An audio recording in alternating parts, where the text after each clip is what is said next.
Ladies and gentlemen, I'm doing a 0 to hero challenge where I start out at 600 elo in Lichess and slowly making my way to 2100 rating. I'll be using ChessBrah to determine what move I will make. I highly recommend you to check out my other videos to know more about the concept of chess habits. You can also visit ChessBrah Building Chess Habit series to understand how you can apply chess habit in gameplay from Grandmaster perspective.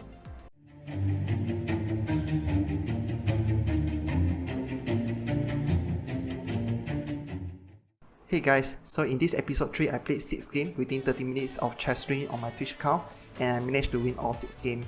But one very unfortunate thing is in this episode 3 I forgot to turn on my mic, so I was being muted for the whole stream. Apologies for that. In this 6 game, I do not actually find every single game to be very easy. Some of the games are actually pretty hard, but I still managed to win it because of blunder as usual by the opponent. There's even one game whereby I was down a full rook, but I still managed to win the game because of the passed pawns. So please enjoy the video.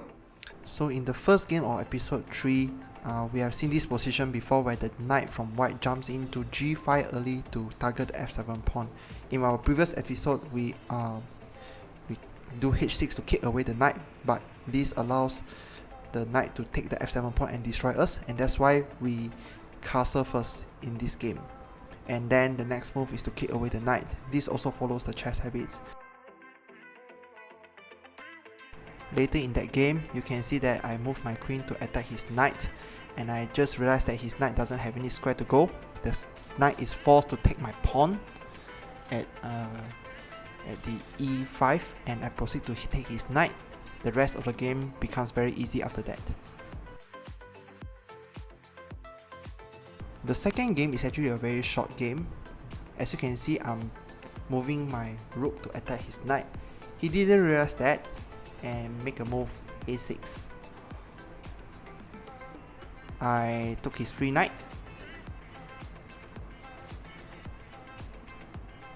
He make a move knight to the middle, and I take his knight. He can't even take back because of the pin, so it's a double free piece for me.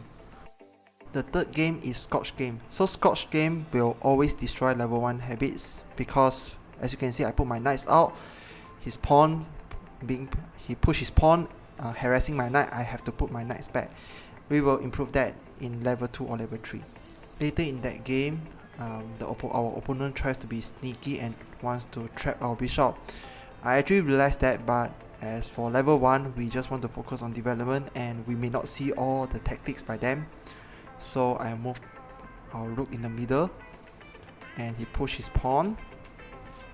I lose my bishop.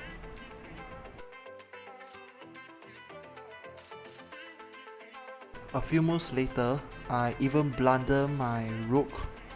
I accidentally put my rook where his knight can take my rook, so things is really looking bad for me. I'm losing a full rook right now. But luckily for me, he blundered his bishop, so things get a little bit better. And as you can see, I have 2 passed pawns, both as c file and d file. My plan was to just push this passed pawn to get a new queen and see whether or not we can win a game. He make a good move, putting his rook at the back of the passed pawn, his own passed pawn, and he tries to push his own passed pawn. I also try to push the passed pawn at c file, and he continued to push his passed pawn. I push my passed pawn, he pushed his passed pawn. Realizing the danger, I immediately put my rook to block his passed pawn.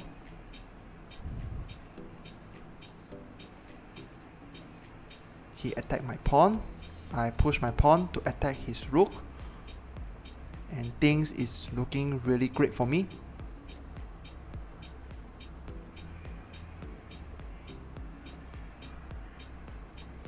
He moved his rook back. I continue to push my passed pawn to attack his rook, and I managed to get a new queen. He doesn't have anything to stop me.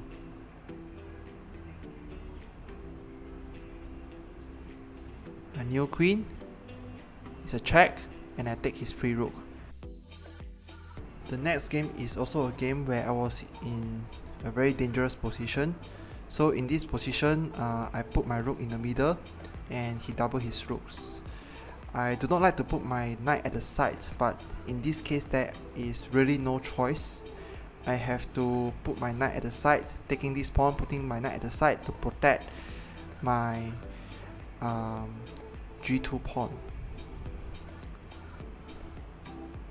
And he made this knight move to attack, adding one more attacker to attack the g2 pawn. And here I realized that I'm in losing position, so I'm forced to push my g2 pawn.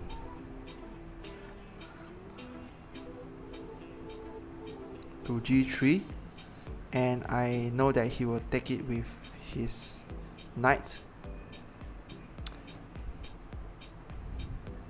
So at this point, he's really winning.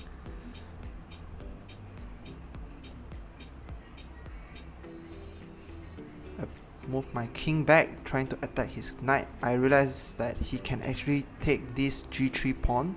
He has 2 rooks, and he didn't find a good move.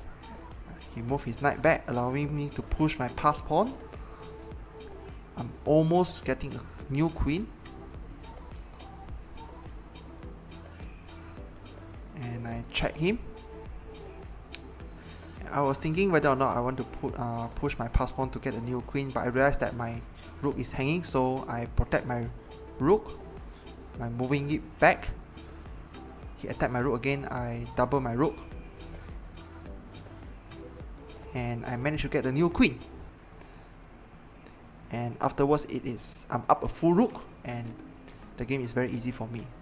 The next game is also a very easy game for me, where you can see how I exploit the f7 pawn to checkmate him quickly.